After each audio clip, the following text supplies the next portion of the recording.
Vamos a orar. Señor Jesús, gracias te damos por este estudio que vamos a tener el día de hoy. Te rogamos que puedas hablar, Dios, despejar toda duda, Señor. Danos entendimiento acerca de lo que tú quieres, de lo que deseas para cada uno de nosotros. Amén. Hemos estado estudiando a lo largo de estas semanas todos estos y cada uno de estos mandamientos.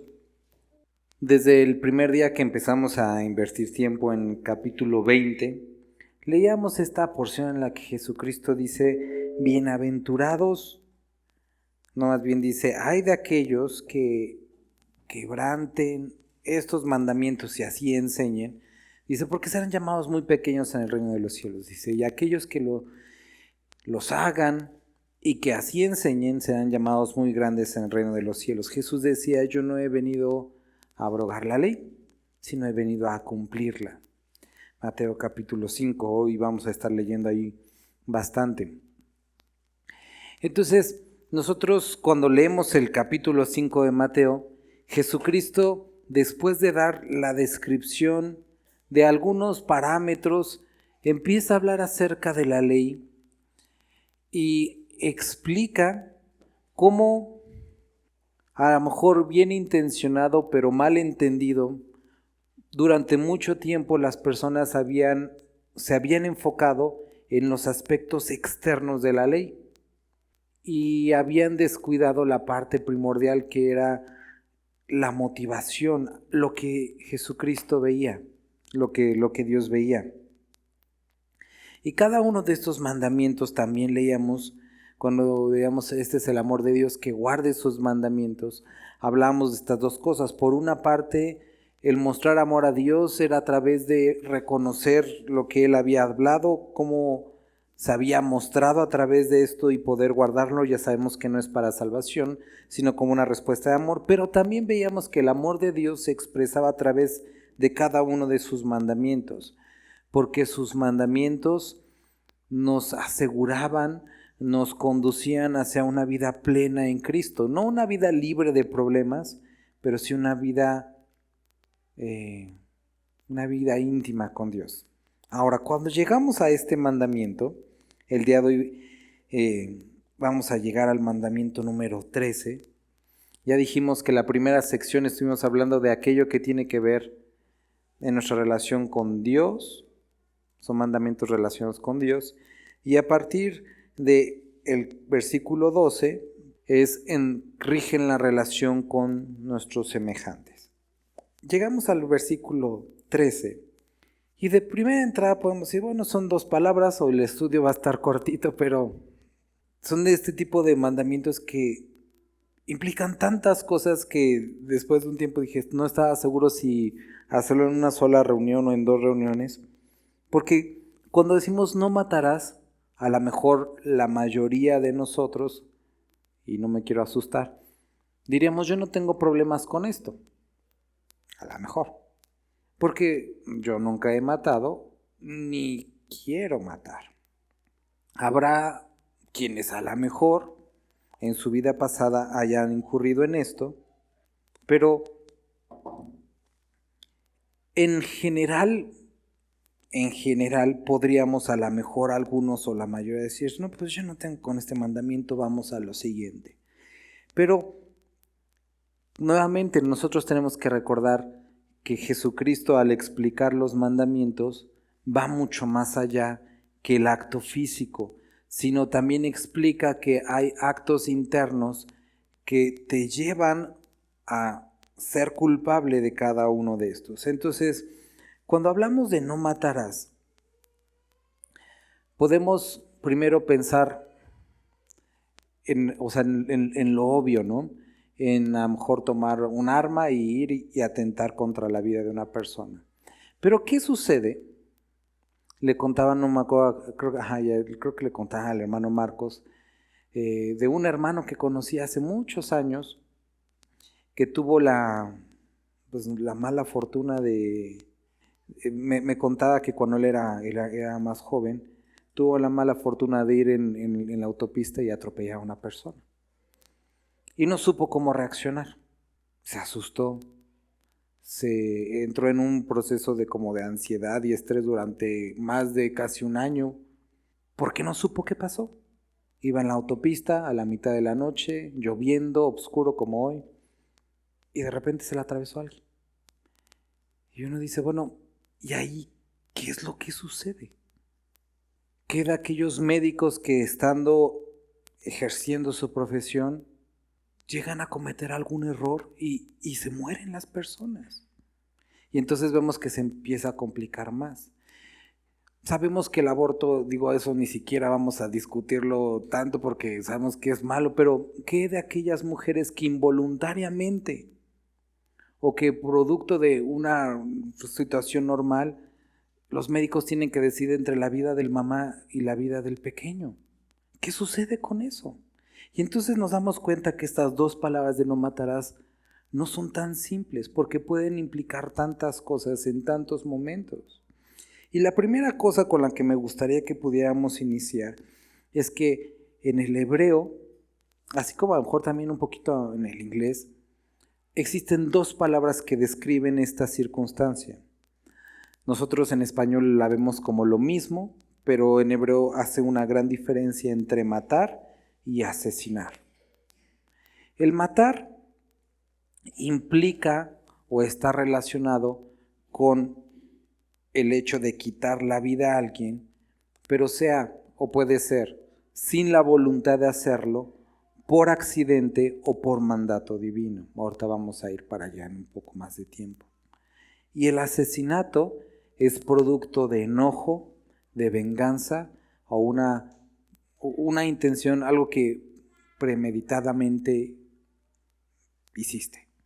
Entonces existen estas dos diferencias cuando nosotros nos acercamos. Ahora, cuando nosotros leemos este mandamiento aquí, a lo que hace referencia es, no sé cuál dije primero, pero al asesinato, producto de una premeditación, producto de la venganza, del enojo, algo que voluntariamente decidiste hacer para atentar contra la vida de la persona. Cuando habla de no matarás, está dirigiendo a eso. Ahora, tenemos aquí por qué incluir a lo mejor algunos otros aspectos. ¿Qué es lo que sucede con aquellos creyentes que tienen que ir a la guerra? O mucho más complicado, ¿qué es lo que sucede con aquellos padres o madres que, por ejemplo, estás en tu casa y se mete alguien?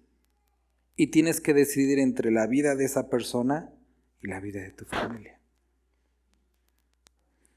Entonces, ¿qué sucede con aquellas personas que, por ejemplo, están involucradas en el sistema judicial y, bueno, y suponiendo que estuviera legislado la pena de muerte y que por trabajo tendrían que involucrarse en ejecutar la pena de muerte de una persona? Entonces, si nos damos cuenta, esto implica muchísimas cosas, ¿sale? Pero me gustaría que pudiéramos ir poco a poco considerando alguna de ellas. Entonces, cuando dice no matarás, implica, o de lo que está hablando específicamente la palabra que se utiliza, es aquella producto de la voluntad humana, quitar la vida por decisión. Pero es aquella que tiene que ver con venganza, enojo, o al atentar contra la vida de la persona sin una razón aparente, ¿sale? Entonces, me gustaría que pudiéramos, vamos a Romanos, capítulo 13. Sométase toda persona a las autoridades superiores, porque no hay autoridad sino de parte de Dios, y las que hay por Dios han sido establecidas, de modo que quien se opone a la autoridad, a lo establecido por Dios resiste, y los que resisten acarrean condenación para sí mismos, porque los magistrados no están para infundir temor al que hace el bien, sino al malo. ¿Quieres pues no temer la autoridad? Haz lo bueno, y tendrás alabanza de ella, porque es servidor de Dios para tu bien. Pero si haces lo malo, teme, porque no en vano lleva la espada, pues es servidor de Dios y vengador para castigar al que hace lo malo. Entonces, cuando leemos este versículo, nosotros, a lo mejor no sé si pensaste en la actualidad, dices, bueno, yo no creo que el día de hoy nuestro gobierno pueda ser un servidor de Dios, ni que tengan en consideración a Dios, y definitivamente no son generalmente los malos los que pagan las consecuencias. Muchas ocasiones son los buenos. Ahora, recuerda que Pablo escribe este versículo, el contexto del libro de Romanos. ¿Qué gobernador estaba, te acuerdas? ¿O qué emperador? ¿Te acuerdas? ¿Idea? Nerón, uno de los más malvados emperadores del Imperio Romano, uno de muchos locos. Entonces, Pablo estando en ese contexto, imagínate los que estaban leyendo esto, sometes a estas personas, autoridades, a él. Y Pablo, te atreves a decir que él su autoridad viene de parte de Dios y todo esto. ¿Por qué estamos hablando? ¿Por qué estamos viendo esto? Les prometo que tenemos un punto en esto. Miren, a lo largo de las épocas, y bueno, más reciente, muchas personas, muchos creyentes, muchos no creyentes, tienen problema con que Dios utilice o el sufrimiento o la muerte para traer juicio a las naciones. Incluso hay muchos discursos y muchos videos acerca de la ética detrás de que Dios quite la vida como forma de disciplina, ¿no? Ahora, lo primero que tenemos que entender es que en el caso de Dios le pertenece la vida. ¿Sí? Estamos ahí de acuerdo. Creo que ya no necesitamos profundizar en eso. A Dios le pertenece la vida. Del malo y del bueno. ¿Sí? Ok. Entonces a Dios le pertenece la vida. Nosotros vemos en la historia bíblica, en ciertas circunstancias, donde Dios le pidió a su pueblo eliminar a naciones enteras. Y muchos siguen teniendo problemas con eso. Y bueno, ok, entiendo lo del ejército.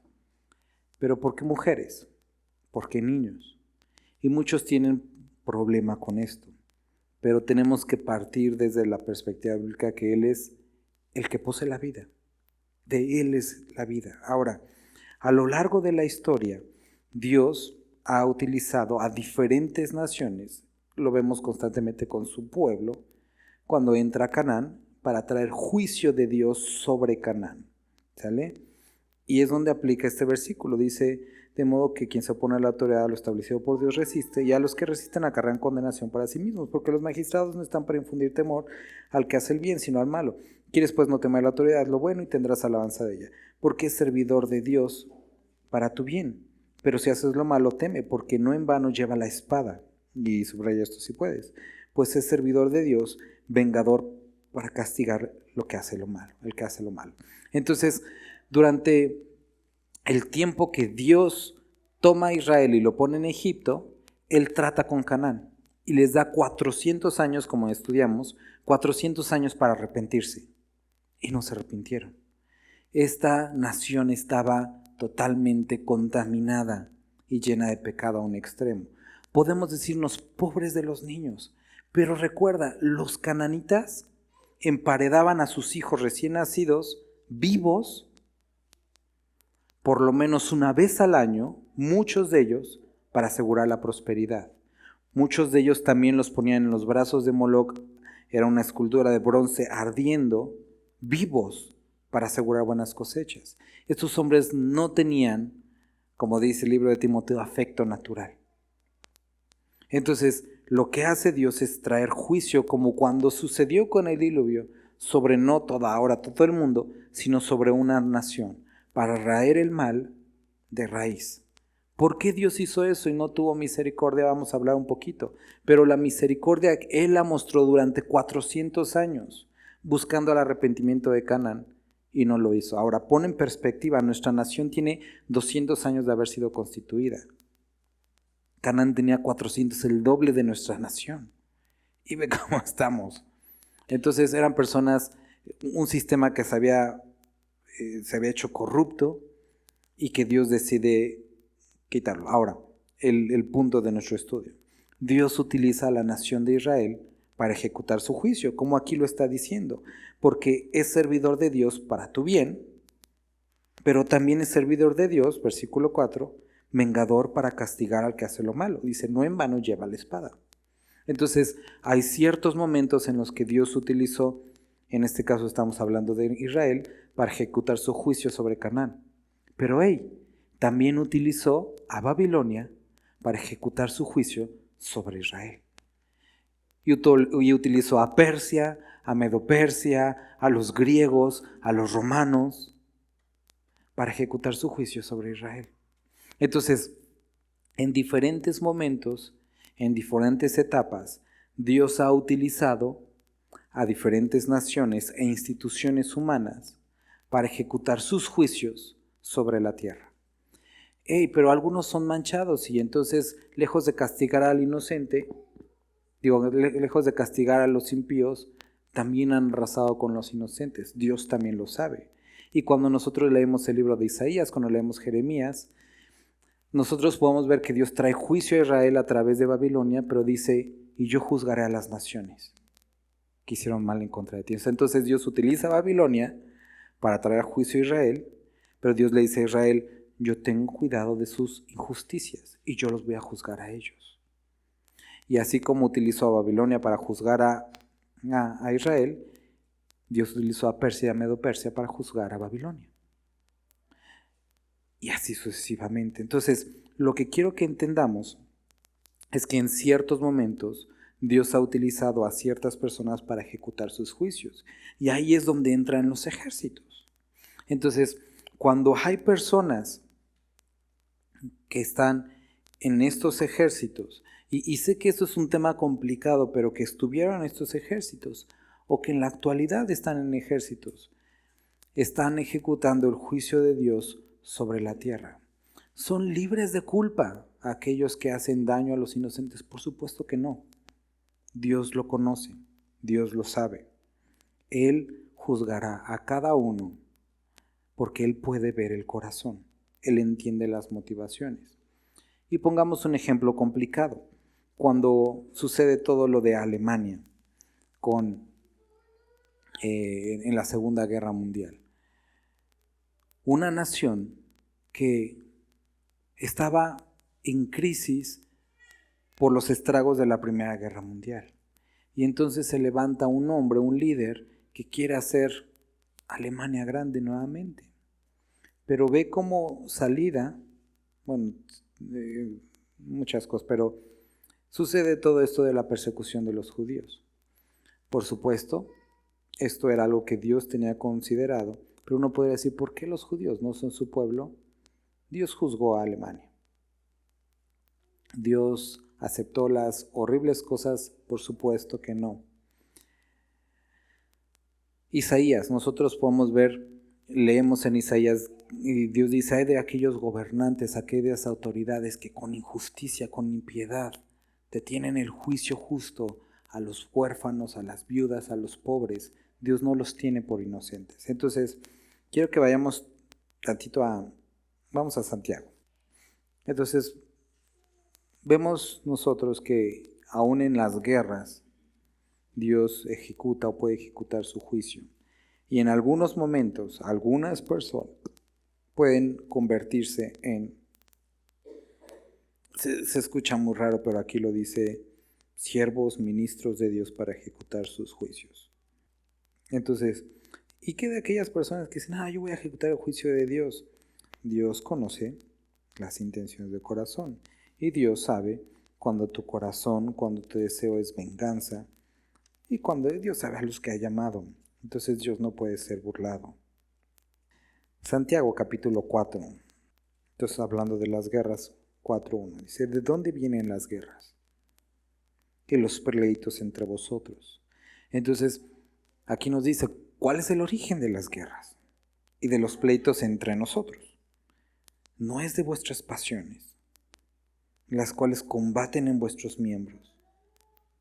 Codiciáis y no tenéis, matáis y ardéis de envidia y no podéis alcanzar, combatís y lucháis, pero no tenéis lo que deseáis, porque no pedís. Entonces, sé que generalmente utilizamos este versículo para algo, pero aquí está describiendo algo mucho más amplio.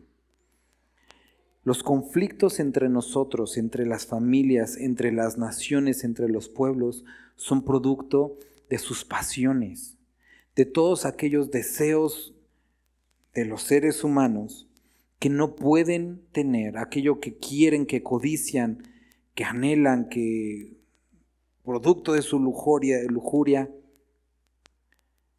deseos, insatisfacciones, falta de contentamiento, y que tratan de arrebatar, tratan de tomar por la fuerza. Y aquí nos dice que lo que tenían que hacer desde el principio es lo que deseáis, dice, pero no lo pides, sino que lo quieres arrebatar. Entonces describe a naciones con deseos, con sueños, con necesidades, pero que en vez de hacer lo que tuvieron que hacer todos los seres humanos, doblar sus rodillas y reconocer que Jehová es Dios y presentar su causa delante de Él, buscaron justicia propia, arrebatar lo que tenían los otros, y entonces de ahí vienen las guerras, los pleitos, las envidias, los asesinatos. Y dice, codician y aún así no lo pueden tener. Y veamos qué es lo que sucede. Digo, estamos hablando de un buen ejemplo. En la Segunda Guerra Mundial, Alemania pensaba conquistar el mundo entero. Y sabemos cómo terminó la guerra, con restricciones históricas para Alemania, que digo, van cambiando las cosas, pero aún así aquello que deseaban, aquello que pedían, este hombre, Hitler, no lo pudo tener. Y eso es lo que sucede igual en las familias, hombres y mujeres, esposos, matrimonios, anhelando cosas con falta de contentamiento. Es que tú no me das esto, es que tú no me das esto. Y el problema es que en vez de presentar sus peticiones delante de Dios, las presentan enfrente de los hombres y atribuyen a los hombres la capacidad que únicamente tiene Dios de dar toda buena dádiva. Y entonces estamos enojados con nuestro esposo, con nuestra esposa, con nuestros hijos, con nuestra familia, con nuestros padres, porque no me han dado esto, porque no me han permitido relacionar, porque han sido un freno para mi vida, cuando toda autoridad es dada por Dios y finalmente quien gobierna la tierra es Jehová. Y aquí dice, piden, codician, no tienen, porque no piden, o porque no piden a la persona adecuada. No se han acercado a la persona adecuada. De ahí vienen las guerras. Entonces está una nación codiciando, deseando, y en vez de someterse, de humillarse, de doblegarse delante de Dios, ponen sus peticiones de los hombres, levantan líderes, van a la guerra, tratan de arrebatar y no tienen. ¿Por qué? Dice, ¿por qué no pedís? O no pides lo que necesita, o más bien, perdón, no pides a la persona adecuada. Entonces, ¿de dónde vienen las guerras y los pleitos entre vosotros? ¿No es de vuestras pasiones, las cuales combaten en vuestros miembros? Dice, pedís y no recibís, porque pedís mal, para gastar en vuestros deleites. Versículo 4. Oh almas adúlteras. Entonces, recuerda, el adulterio en la Escritura está relacionada con la idolatría y está describiendo a un grupo de personas que ha puesto su esperanza en otra cosa, en otra persona que no es Dios. Estaba, no se me fue el nombre, esposa de Jacob, y le dice, dame un hijo, me muero. Rebeca, dame un hijo, me muero. Y dice, ¿acaso soy yo Dios? ¿Que cerró tu vientre para no poder tener hijos? No soy yo. Estás atribuyéndome una autoridad que no me pertenece. Está el pueblo de Dios, como ahorita hemos estado viendo, Éxodo, que está exigiendo a Moisés, oye, y Dios le dice, no se rebelan en contra de ti, se rebelan en contra mía. Porque el problema que ellos tienen, el único que puede satisfacerlo, soy yo. Entonces, de ahí vienen los problemas, de ahí vienen las guerras, la falta de sometimiento a Dios. Entonces, regresando al punto en el que estamos, hay momentos que estas guerras, producto de las pasiones de los seres humanos, Dios usa a naciones, a autoridades para ejecutar sus juicios sobre la tierra. Entonces, eso por una parte. Por otra parte, ¿qué es lo que sucede, por ejemplo, con todas estas circunstancias relacionadas con la pena de muerte, ¿no? Quiero que podamos considerar un momento más Génesis. Vamos a regresar a Génesis. Cuando Y vámonos casi hasta el principio. Génesis 4, versículo 8. Y dijo Caín a su hermano Abel: salgamos al campo. Y aconteció que estando ellos en el campo, Caín se levantó contra su hermano Abel y lo mató. Y entonces Dios llama a Caín y le dice: ¿dónde está Abel tu hermano? ¿Dónde está? Y dice: ¿qué soy yo acaso guarda de mi hermano? Y él dice: la sangre de tu hermano clama a mí desde la tierra. Ahora, algo interesante que nosotros podemos encontrar en el hebreo es que esta palabra está en plural, sangre. Y así lo entendieron y así lo entienden los maestros de la ley, y así lo podemos entender nosotros. ¿Por qué es plural? Porque bajo la concepción judía, ellos dicen: las sangres de tu hermano claman a mí desde la tierra. Porque no solamente cuando ellos enseñan y creen, y es lo que dice la Biblia, que cuando matas a una persona, matas a una nación entera. ¿Por qué? Porque no solamente mataste a esa persona, sino a los hijos que habrían de nacer de él, a los nietos que habrían de nacer, a los bisnietos que habrían de nacer, y así, y así, y así, y así. Entonces dice: las sangres, todos aquellos que podrían venir de tu hermano, tú los asesinaste, y ellos están clamando a mí de la tierra. Ahora, después de que sucede esto, Caín dice: grande cosa es para mí esto que me estás imponiendo hoy, para mí hoy. Voy a andar errante, fugitivo. Y entonces dice que Dios dice: ok, Caín, asesinaste a tu hermano. Voy a mostrar misericordia de esta forma hacia ti. Voy a ponerte una marca. Versículo 14. Y dice: ciertamente cualquiera que mate a Caín 7 veces será castigado. Entonces puso señal en Caín para que no lo matase cualquiera que lo hallare. Entonces Dios pone una marca a aquel que asesinó. Dios le pone una marca y dice: si alguien lo mata, será vengado 7 veces. Seguimos leyendo el capítulo y más adelante llega un hombre llamado Lamec, descendiente de Caín. Un hombre, ¿cuál sería la palabra? Desvergonzado. Porque dicen: escucharon que fue dicho que si alguien hiciera a Caín algo, 7 veces va a pagar. Pero yo les digo que a mí 70 veces, o sea, diciendo: yo voy a asesinar lo doble que Caín y Dios me va a tener que también poner esa marca y Dios no me va a hacer nada. Básicamente lo que se hacía a Caín, Dios lo premió con casi 7 personas que lo vengaban, a mí 70 veces 7 personas. Entonces, ¿qué es lo que estamos viendo aquí? Que un hombre asesinó y Dios obró misericordia en ese momento de esta forma, poner una marca y tratando de mostrar a las personas lo horrible que era el asesinato. Y es el primer asesinato que nosotros vemos en la Biblia. Pone una marca sobre el asesino como testimonio de él quitó la vida. Pero ¿qué fue lo que sucedió? Incentivó, bueno, no, Dios no lo incentivó, las personas tomaron esa gracia y caminaron y asesinaron a más personas. Eso fue lo que básicamente hicieron ellos. Entonces, ¿qué es lo que sucede ahí? Dice que la maldad de los hombres creció exponencialmente hasta que llega el punto en el capítulo 6 donde Dios dice: me arrepiento de haber creado a la gente. Había muchos asesinatos, mucho de todo lo horrible. ¿Qué es lo que sucede? Dios trae juicio sobre la tierra y llegamos al versículo 9 y sucede un cambio interesante que nos puede dar un poco de luz acerca de esto. Entonces dice versículo 9: y habló Dios a Noé y a sus hijos con él diciendo: aquí yo establezco mi pacto con vosotros y con vuestros descendientes después de vosotros, y con todo ser viviente que está con vosotros, aves, animales y toda bestia de la tierra, que está con vosotros, desde todos los que salieron del arca hasta todo animal de la tierra. Establecer un pacto con vosotros. Creo que ya me pasé. Bueno, desde antes dice, versículo 5. Porque ciertamente demandaré la sangre de vuestras vidas, de mano de todo animal, la demandaré, y de mano del hombre, de mano del varón, su hermano, demandaré la vida del hombre. El que derramare sangre de hombre, por el hombre su sangre será derramada, porque a la imagen de Dios es hecho el hombre. Entonces vemos que sucede un cambio. En el primer momento, en el primer asesinato que sucede, Dios pone esta señal. Y Dios sabía lo que iba a ocurrir después, pero quería quitarle a la humanidad el pretexto de decir, bueno, ¿y por qué no mostraste misericordia?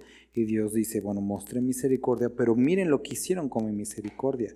Reprodujeron el asesinato. Lejos de ver la marca como algo horrible, lo vieron como una permisividad para poder seguir pecando. Y entonces Dios ahora más adelante, después de que había erradicado toda la humanidad, dice, vamos a empezar de nuevo. Pero les advierto que ahora, de ahora en adelante, aquel que mate a una persona, voy a requerir su sangre de sus manos.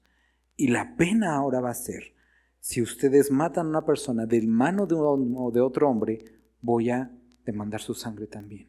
Entonces, Dios establece aquí que la pena por asesinar a una persona es que la vida del asesino también sea tomada. Ahora podremos decir, bueno, es que esto es de la ley, pero recuerda, estamos hablando mucho antes de la ley.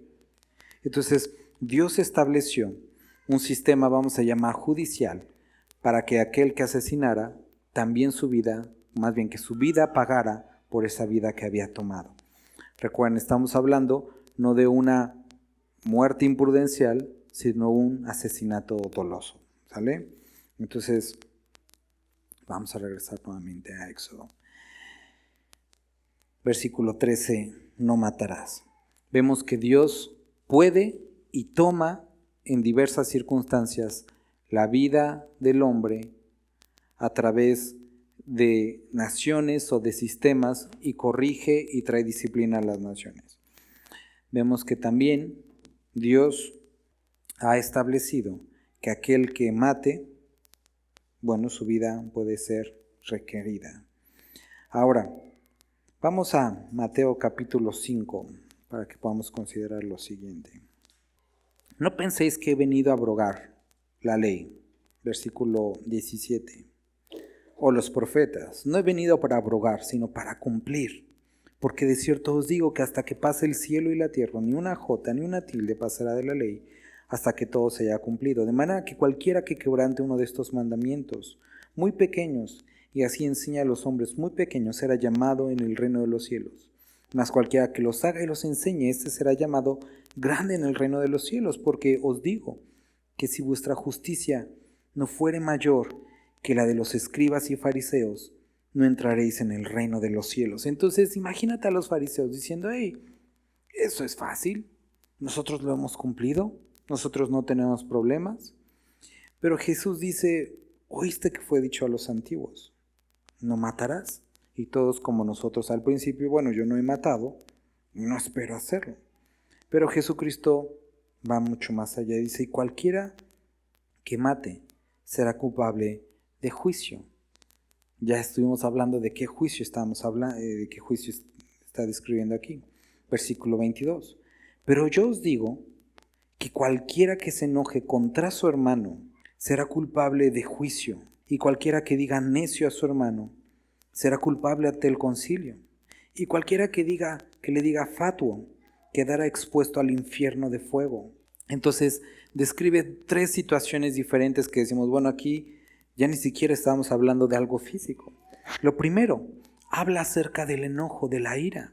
Y no está hablando, o la palabra que se utiliza aquí, no es aquella espontánea, producto del calor del momento, sino aquella que, como también describe la palabra, se ha puesto el sol sobre tu enojo.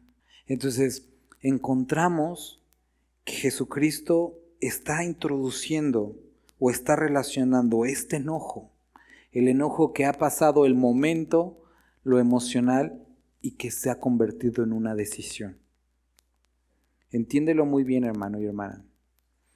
No es un enojo emocional, no es el que te empujaron y te enojaste y como que sino es aquel que ha pasado la noche y que has decidido continuarlo.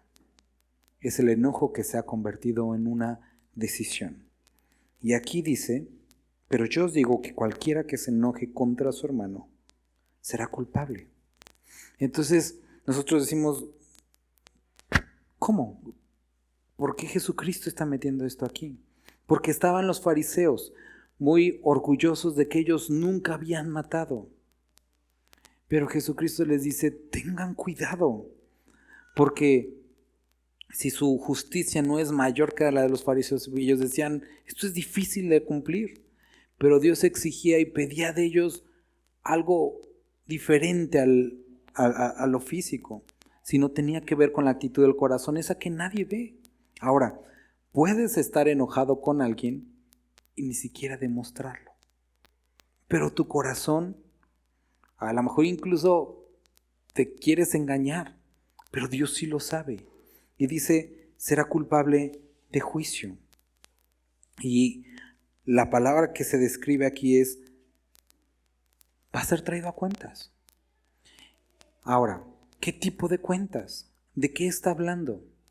Recuerda, Jesucristo también dice, oigan, si vienes al altar, traes tu ofrenda, pero te acuerdas, ahora, que te acuerdas que tu hermano tiene algo en contra tuya, no eres tú el que tiene algo en contra tuya, sino es tu hermano el que tiene algo en contra tuya, dice, deja tu ofrenda, si estás en la alabanza, si estás compartiendo, si estás haciendo lo que sea, ¿te acuerdas? Ve y arréglalo. ¿Por qué? Porque ese enojo puede continuar y desencadenar la siguiente parte. Y puede ser un impedimento para tu relación con Dios. En el caso del matrimonio, ¿recuerdas cuando llegamos a Pedro? Dice, trata bien a tu esposa.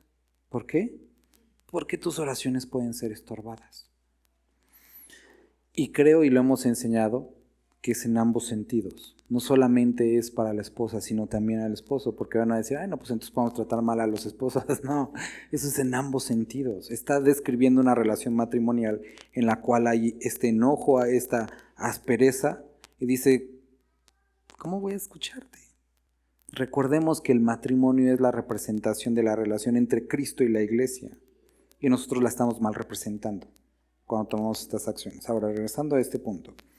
Después dice, y cualquiera que diga necio a su hermano será culpable ante el concilio. Entonces, la palabra necio, como la describe aquí, es una persona simple, una persona, a lo mejor unas palabras similares eran boba, tonta, ¿no? Pero la gravedad de esto es que, como leíamos ahorita en el versículo anterior, cuando dice, vamos otra vez a Santiago. Génesis, en el que estábamos, en el capítulo 9. El que derrame sangre de hombre, por el hombre su sangre será derramada, porque a imagen de Dios es hecho el hombre. Entonces, recuerda, el problema que tiene que ver con el asesinato, producto primero del enojo, después de la descalificación de la persona, de sus cualidades mentales, la que sea, física, lo que sea. Aquí cuando dice necio, te recuerda, hey, el hermano al cual estás descalificando fue creado a la imagen y semejanza de Dios. Y a través de tus palabras estás poniendo en duda eso. Este borrón no tiene solución. Este ni tiene sentimientos. Este ni tiene pensamientos. Y Dios dice, pucha mi imagen y semejanza. ¿Qué estás tratando de decir? ¿Que yo, su padre, soy así?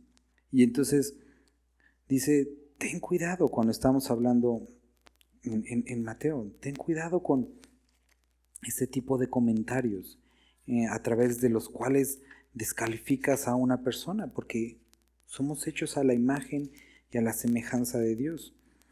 Vamos a regresar a Mateo capítulo 5. Ahora, continúa la condición de enojo y llega a la siguiente. Ahora, dice, y cualquiera que le diga fatuo quedará expuesto al infierno de fuego.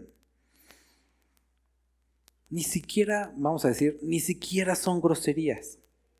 Ni siquiera son groserías. Y el fatuo, la palabra describe una, déjenme recordar el juego de palabras, es una descomposición espiritual, lo que le impide tener solución. Dices, cuando una persona está tan podrido, está tan descompuesto que Dios no puede hacer nada con él. Eso es hacia donde iba la palabra fatu. Generalmente se usaba, o la usaban los fariseos, o la usaban los judíos, con aquellas personas que a su consideración estaban lejos de la gracia de Dios. Entonces, quiero que notes que la primera parte dice aquel que se enoje con su hermano. Entonces, es un enojo producto de una decisión. Aquel que dice, yo deseo estar enojado con esa persona, a pesar de que la Biblia me dice perdona. Entonces es un acto de rebeldía este enojo. Quiero que lo veas como esto. Es un pecado porque es un acto de rebeldía. Porque decides estar enojado cuando Dios te pide que perdones y después vas mucho más allá, que empiezas a descalificar a la persona y después llegas mucho más allá diciendo, esta persona no tiene remedio delante de Dios. Ahora, cuando lo enfocamos eso hacia nuestros hermanos, a nuestra familia, decimos, bueno, esto me lo puedo saltar. Pero ¿qué es lo que sucede cuando, por ejemplo, vamos por la calle y vemos a una de estas personas de la comunidad de quién sabe qué más? Decimos, qué asco, estas personas están perdidas, ojalá se vayan al infierno. Estás cayendo en esta condición de poder ver a la persona, estar enojado por su condición, descalificarlo y emitir un juicio acerca de lo que debería suceder con él o con ella. Cuando tú llegas a este punto, dice, cuidado. Ahora no está diciendo, quiero que te quede claro, que tu fin es el infierno, sino dice, quedará expuesto al infierno de fuego. Es decir, aquello que debería arder en tu corazón es el Espíritu Santo, pero lo que está ardiendo en tu corazón es el fuego del infierno y es un deseo que no proviene de tu Padre que está en los cielos. Y en ese momento estás siendo partícipe de los planes del enemigo hacia la persona. Entonces, quiero que nos quede mucho más claro todavía. ¿Han escuchado este término oraciones imprecatorias? ¿Lo han escuchado alguien? ¿No? Es una modita que tienen algunos apóstoles, profetas, decir, vamos a hacer oraciones imprecatorias. Declaro que esta persona se va al infierno. Dios, deséchalos, destrúyelos y todas estas cosas.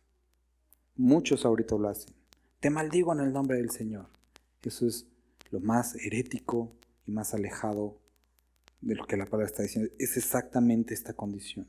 La condición que Jesús reprende de sus discípulos cuando dice Jacobo y Juan, el discípulo amado, Cristo, ¿quieres que hagamos descender fuego y que sean consumidos? Y les dice, no saben de qué espíritu son. El fuego del infierno está ardiendo en sus corazones y no el fuego del Espíritu Santo. Y tienes que tener cuidado porque dice, estás siendo culpable de asesinato. Ahora, escuchaba esta frase y me llamó mucho la atención. Yo no soy lo que creo ser. Bueno, delante de las personas. No soy lo que creo ser. Tampoco soy lo que ustedes creen que yo soy. Sino yo soy lo que ustedes dicen de mí. Las personas de allá afuera van a tener una imagen de mí basado en lo que ustedes dicen que yo soy. Por eso Jesucristo le preguntaba a sus discípulos, ¿quién dice la gente que yo soy? Porque yo soy alguien delante de Dios y eso es lo que soy realmente. Ustedes piensan que yo soy algo, pero realmente la imagen que tiene el público de mí es lo que ustedes dicen de mí. ¿Qué dice la gente que yo soy? Ahora, ¿qué es lo que ustedes dicen que yo soy? Dice Jesús. Ahora, ¿por qué esto es importante o relevante para lo que estamos viendo aquí? Porque cuando hay enojo, nuestra boca habla. Y entonces adquiere sentido lo que vemos en el libro de Santiago, que la boca puede matar o dar vida. En ese sentido, que nosotros a través de nuestro enojo podemos descalificar a una persona y presentar una imagen desvirtuada de lo que realmente esa persona es. Y estamos matando su testimonio. Y en algunos casos, y sucede, la posibilidad de alguien para poder cambiar.